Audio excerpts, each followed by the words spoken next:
Ben ritrovati cari amici e benvenuti a questo nuovo appuntamento con il meteo. Protagonista della settimana sarà il freddo che interesserà gran parte del nostro territorio. Per capire cosa accadrà mi avvarrò di una mappa in quota circa 5.500 metri che ci fa vedere con i colori in giallo arancione l'elevazione dell'alta pressione verso nord per poi orientarsi verso nord-est, mentre con i colori in verde abbiamo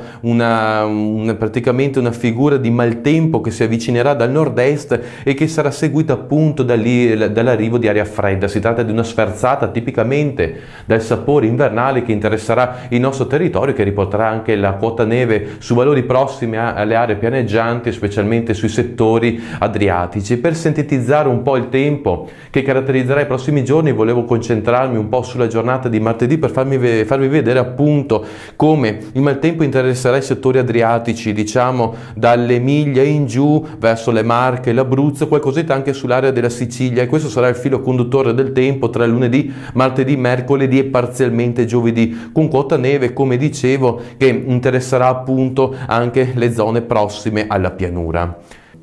Diciamo che questa sferzata del sapore invernale ci terrà compagnia con buona probabilità fino alla giornata di giovedì, quando poi ci sarà un combattimento, passatemi questo termine, tra l'alta pressione dell'Azzorra che da ovest sembra intenzionata ad avvicinarsi a noi, mentre ad est abbiamo sempre queste incursioni fredde e l'Italia si troverà appunto in una via di mezzo, per cui bisognerà capire da venerdì in poi quale delle due posizioni sarà vincitrice. Con ora ho detto tutto, auguro a voi tutti una buona settimana, se avete tempo e voglia